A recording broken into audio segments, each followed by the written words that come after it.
ஒரு குழந்தை தான் சாப்பிட்ட பிளேட்டை கிளீன் பண்ணாட்டி அது ஒழுக்க பிரச்சனை இல்ல, அவனுடைய எதிர்கால பிரச்சனை. பிளேட் முக்கியம் இல்ல, ஒருத்தர் அழுக்கு பண்ணத இன்னொருத்தர் சுத்தம் செய்யும் போது கற்றுக்கொள்ளும் பாடம் தான் முக்கியம். பெற்றோர் ஒவ்வொரு தடவையும் குழந்தை அழுக்கு பண்ணதை சுத்தம் படுத்தும் போது ஒரு அமைதியான பாடத்தை கற்றுக் கொடுக்கறாங்க. அது என்னன்னா, நீ பொறுப்பு எதுவும் எடுக்க வேண்டியதில்லை, வேற யாராவது செய்வாங்க.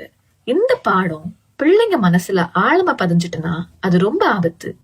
இப்படிப்பட்ட குழந்தைங்க பெரியவங்களான பிறகு அடுத்தவங்களையே டிபெண்ட் பண்ணுவாங்க, அதிகமா எதிர்பார்ப்பாங்க. ஆனா இவங்க கொஞ்சமா பங்களிப்பாங்க. அடுத்தவங்க இவங்களுக்கு மரியாதை கொடுக்கணும், பாராட்டணும், புரிஞ்சுக்கணும்னு நினைப்பாங்க. ஆனா இவங்க பேசிக் ரெஸ்பான்சிபிலிட்டிஸ கூட எடுக்க மாட்டாங்க. எதை பார்த்தாலும் குறைச்சி சொல்லுவாங்க, புலம்புவாங்க. தங்களுடைய வேலை, பாஸ், வாய்ப்பு இப்படி எல்லாத்துலயும் தப்பு கண்டுபிடிப்பாங்க.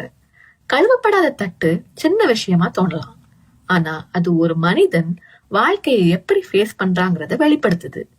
வீட்டுல உதவி செய்யறது தண்டனை இல்ல, அது ஒழுக்கத்தை போதிக்குது. தன்னுடைய சொந்த குப்பையை சுத்தப்படுத்தும் குழந்தை தன் கிட்ட உள்ளத மதிக்க கத்துக்கிடுது. வீட்டை நீட்டா வச்சுக்க தெரிஞ்சுக்குது.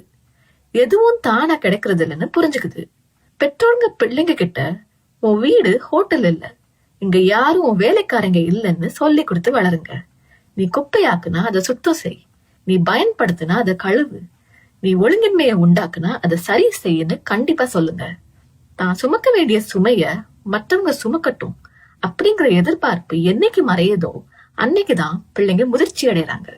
கவனமா பிள்ளைங்களை வளருங்க. தன் இஷ்டத்திற்கு விடப்பட்ட பிள்ளையோ தன் தாய்க்கு வெட்கத்தை உண்டு பண்ணுகிறான்.